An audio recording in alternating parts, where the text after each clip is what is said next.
Hey guys, this is Anthony Morganti from anthonymorganti.com, and this is episode 103 of Photo Critiques.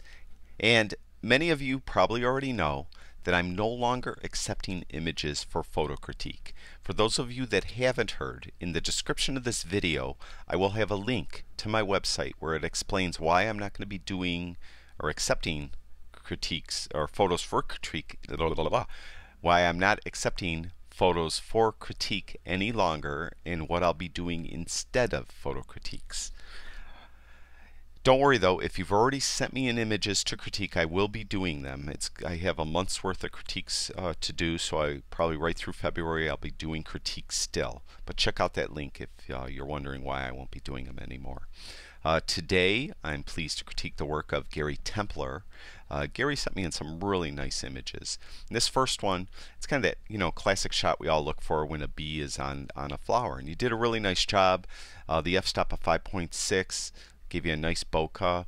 You had to use ISO of 640 because you probably handheld this shot, I see. So 1/445th of a second, it's hard to handhold this shot and get a really sharp shot at any slower of a shutter speed. So you did a really nice job. The only thing I could say, it's a little far away. I think it would be a stronger image if you just were a little closer. And as you can see, I think this image is a lot stronger than that image. You still have the essence of what the flower was, even though you're closer. We have a little more detail in the bee being closer, and we still have this nice bokeh in the background. So on this one, I just say get a little closer. It's an excellent shot. Really curious why you processed this one in black and white. You definitely pulled it off though. It's really nice processing and a really nice shot. A lot of times when you get this kind of misty mountaintop type shot, you get these really nice pastel colors. So I'm really curious of why you chose to do it in black and white. Really nice rendition though. It's a really an artist decision, and you really pulled it off. It's a really nice shot. This scorpion, just don't get bit. It's or stung, I should say. It's a nice shot. Nice like recording of the scene. As I said, I don't know how close you got to this. 90 millimeters, probably close enough. This is a really nice shot. F of 22 gives you this extreme kind of starburst effect with the shot. Now, one thing I gotta show is as I was going through this, I noticed I didn't put it back. I lightened this up. There's the original image. That's Gary's image. I just wanted to see what it would look like a little lighter. And it's up to you. It's kind of, again, it's the artist's interpretation of how they want their image to look. Having it real dark like this kind of gives more of the focus on the sun.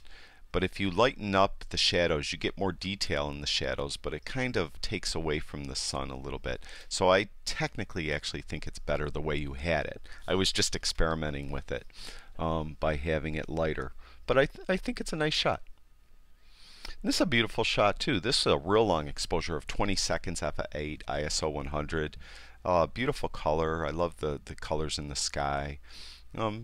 Very well done. As I should mention, on this scene, this is obviously the same scene as here. This is an interesting scene, something you want to work. You want to work this scene. So you want to, take it from different angles and see if you could get some leading lines, see if you could do some different type of framing. You have some partial framing here with this tree.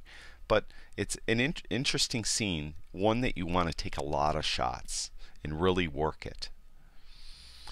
Now this shot, many times we're presented with a really interesting subject, but the environment it's in, it's really difficult to get a really good shot of the subject.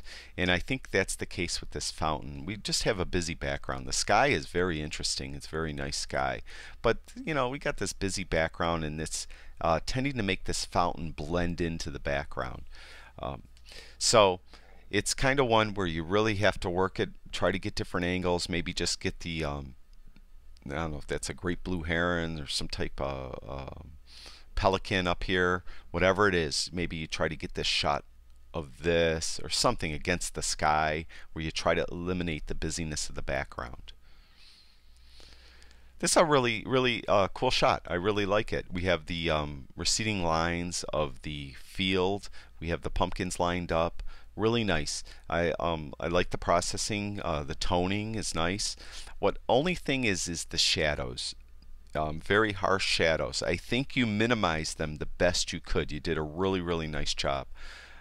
This is one if you could revisit the scene at a different time of day. Now, obviously, tomorrow or a week from now, this might be gone. So you have to be there very early the same day, very late the same day, or maybe the next day, and see if you could get some different light, because we really do have some harsh shadows on this scene. So maybe you could do something a little different to get different light. I do like, technically, you did a great job, and I like that you're nice and low and shooting, down this rope. Very nice job. This is like kind of the classic shot where we always take shots of like flowers, blocking out the sun, leaves blocking out the sun. And what's really cool about this one, we kind of have this hole in this like fall leaf, and the sun is coming through it. So it's a really nice effect and very well done, very colorful, nice processing, very well done, Gary. And this is just a fantastic shot. This is a fantastic scene. This sky is stupendous. If this is a scene that you could have worked and got 1,000 shots, I think you might have got like 900 keepers in this in this scene, I should say. Really well done. I like the processing. I love the contrasting colors. Very, very well done. It almost looks like it's tone mapped. I'm not sure if it is, but you did a really nice job. Very well done. I think that's the last one, Gary. Thank you very much for sharing your photography with us. As you guys could tell, Gary's very talented.